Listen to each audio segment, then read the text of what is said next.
ہماری محفل میں بیٹھنے والا کم از کم روحانیت اور تصوف میں کسی سے مار نہیں کھاتا، جو آج کل کا ایک نظام تصوف کا بنا ہوا ہے اور اسپرچویلٹی کے نام پہ نظام چل رہا ہے، کم از کم ان جالوں سے بچ کے، اور دیگر جو علم والوں کا ایک اور فرسودہ نظام ہے اس سے بچ کے، جو حقیقی علمی، دینی اور روحانی ماحول اور نظام ہے اسی میں ہی یہ قافلہ چلے گا۔ کسی اور ایسے سو کارڈ نظام میں، چاہے وہ دینی ہو، علمی ہو، روحانی ہو، اس میں کبھی بھی انشاءاللہ اس قافلے کا کوئی سپاہی، کوئی مجاہد، کوئی مسافر، کوئی محبتی ان جالوں میں، ان قافلوں میں کبھی نہیں جا سکتا۔ یہ محمد والے محمد کا قافلہ انشاءاللہ محبت کا پرچم اٹھائے ہوئے انشاءاللہ جناب غوث اعظم رضی اللہ عنہ کی نظر کرم سے خانوادہ اہل بیت کے قافلے کے ساتھ شامل ہے اور رواں و دواں رہے گا۔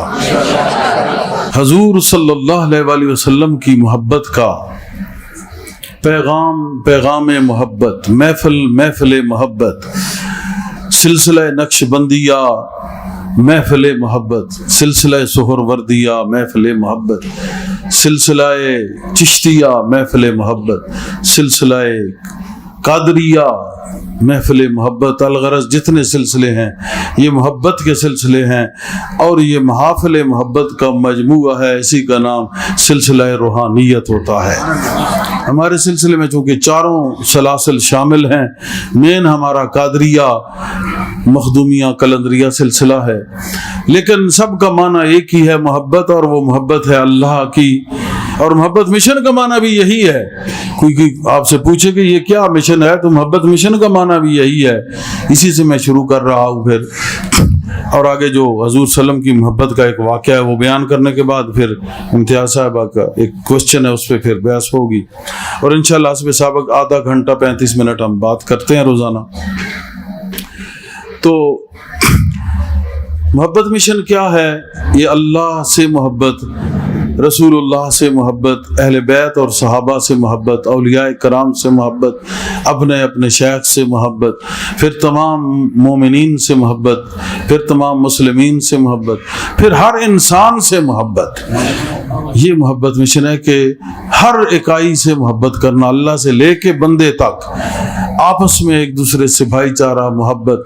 یہی فضا پھیلانے کے لیے اسلام آیا، اور اسلام کا معنی بھی محبت، قرآن کا نچوڑ بھی محبت، اور محمد صلی اللہ علیہ وسلم کی ساری تعلیمات کا نچوڑ بھی محبت۔ المرء مع من حب علیہ، حتیٰ کہ آخرت میں بھی تم اسی کے ساتھ ہوگے جس سے تمہاری محبت ہے۔ یعنی کہ اس دنیا میں بھی جو اسلام کا پیغام وہ محبت کا ہے کہ جس سے تم ہو اسی سے ہو، اور اتنی یہ محبت اعلیٰ ہے کہ آخرت میں بھی تم اسی کے ساتھ ہو۔ اس سے بڑھ کے پھر اور اسلام کی وضاحت کیا ہو؟ میں نے پہلے کہا تھا تعزیرات، سختیاں جو آئین بنایا گیا وہ اسی محبت مشن کو قائم رکھنے کے لیے بنایا گیا کہ کوئی کسی پہ زیادتی نہ کرے۔ جب زیادتی نہ کرے گا تو نتیجتاً آپس میں محبت پیدا ہوگی۔ جب یہ محبت پھیلتی جائے گی تو سمجھو محبت مشن پھیل رہا ہے، سمجھو کہ اسلام پھیل رہا ہے۔ تو بات ایک ہی ہے، لباس مختلف ہیں، نام رنگ مختلف ہیں، اسی طریقے سے بڑے انسانوں کی شکلیں مختلف ہیں، لیکن اندر بات ایک ہی ہے۔ اتنی امتیں مختلف ہیں، اندر بات ایک ہی ہے۔ وہ بات یہی ہے کہ یہ سارے بنے ہیں اس کے محبوب کے لیے، اور محبوب میں سارا اس کے نور کا ظہور ہے۔ تو جہاں بھی آپ چل کے جائیں بات اسی نقطے پہ پہنچے گی، وہ ہے توحید۔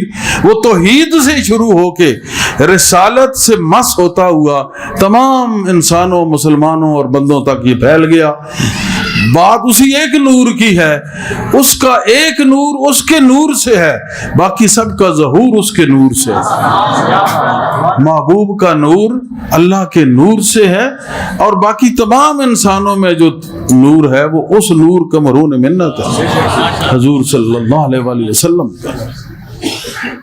حضرت شاہ عبد الرحیم بیمار تھے، مشہور واقعہ ہے، لیکن بطور ثواب تبرک اور تصوف لوگ آج کل سوال کرتے ہیں نا کہ تصوف کیا ہے، میں تو بار بار بتا چکا ہوں کہ قرآن کا معنی ہی یہی ہے۔ قرآن کا کوئی لفظ اس سے، کوئی آیت، ہر آیت ہی نشاندہی کر رہی ہے، جو جنت کی نشاندہی کر رہی ہے وہی تصوف ہے، وہی تصوف کی نشاندہی کر رہی ہے۔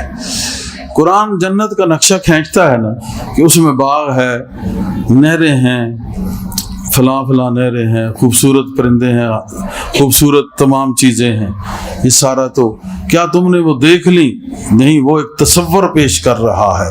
تو روحانیت کی بنیاد جب تم بیعت ہوتے ہو تو پہلے دن ہی تصور شیخ سے ہوتی ہے۔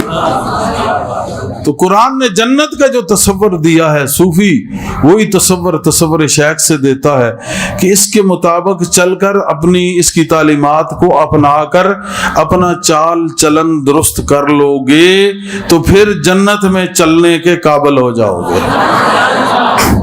تو مسئلہ یہ ہے کہ قرآن کی جو بھی آیات ہیں اسی سے ہی تصوف ہے، اور احادیث مبارکہ میں بھی تصوف ہے۔ بخاری شریف کی میں کچھ شرح لکھائی تھی، پھر کسی یہ طبیعت ذرا اپسیٹ ہونے کی وجہ سے تھوڑا کام رہ گیا ہے، اس پہ ہم کام کر رہے ہیں۔ میں نے بخاری شریف میں دیکھا کہ حدیث میں حضور صلی اللہ علیہ وسلم کی محبت اور تصوف یہی چیزیں ملتی ہیں، یہی چیزیں ملتی ہیں۔ جیسا کہ ایک حدیث ہے کہ لا یؤمن احدکم حتی اکون احب الی من ومن الناس اجمعین، کہ تم میں سے اس وقت تک کوئی ایمان والا نہیں ہو سکتا جب تک ہر چیز سے بڑھ کر مجھے نہ چاہے۔